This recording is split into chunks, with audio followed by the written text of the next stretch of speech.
outside the building there in Toronto, Jurassic Park they call it. Kyle Lowry came back for the final 4 games of the regular season. Paul Pierce is already stirring things up. This is DeMar DeRozan past Pierce.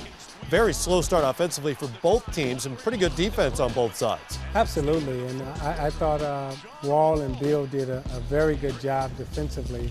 Well, offensively they were kind of poor, but Paul Pierce definitely picked up the offensive slack. Second quarter, Pierce heats up a little bit. At one point he hit 7 of 9 Wizards points. And it was everywhere, inside, outside, pull-ups, poised. He had 10 in the second quarter as he knocks down the 3. Washington up by 4 at halftime. Third quarter, Pierce injured in the opening minute. Screen from Jonas Valanciunas. Watch it again. Washington would call timeout. Pierce would return shortly thereafter. Just looked like maybe a stinger. Oh, yeah.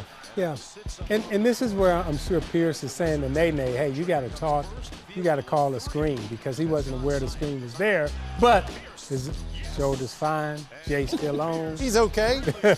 Everything is all right. Pierce knocks down the 3, and it's a 9-point lead. Here comes Amir Johnson. Raptors bench scored 48 this afternoon, and without them, this would have been a blowout.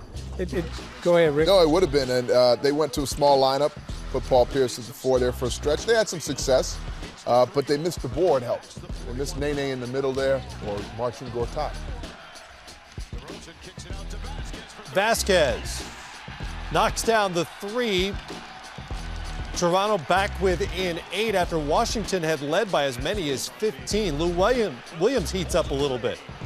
And I thought when Vasquez came into the game, he gave them a huge lift. He settled them down, got Lou a couple of shots, but it just wasn't enough for them today. Williams had 10 off the bench. Beal off the curl, mid-range jumper goes. Somehow he hit it, landed on his backside, and came up no worse for wear. And Kyle Lowry wasn't much of a factor in this game, fouled out on the play. 3-point contest. Vasquez, completely fearless. He knocks down the 3. Game tied at 82, but time left for Washington, and they put the ball in the hands of John Wall as Vasquez does his thing. And this is not Wall's strength, the jump shot. No, it's not, and I thought Lou did a good job in forcing him into the jump shot. And you know, you got Pierce, who's very hot. You probably should have put it in his hand. One more chance with a lob.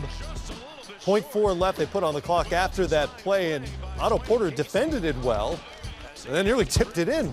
Yeah, that would have been unfortunate. That would have been unfortunate. It would be a good word for that. But there's Nene. To the overtime, Wall to Nene, and that's what Wall does better in the half court. Yeah, and at this point, Nene had played 16 minutes. It was big to have him back in the game. 5 rebounds in overtime, 3 offensive. Added some presence in the paint. And the Raptors just couldn't hit a shot in the overtime. They didn't score the first 4.5 minutes of it. Wound up 2 of 11 from the field in the overtime period. Excuse me, 2 of 9 from the field in the overtime period. And Washington hangs on to it at 93-86.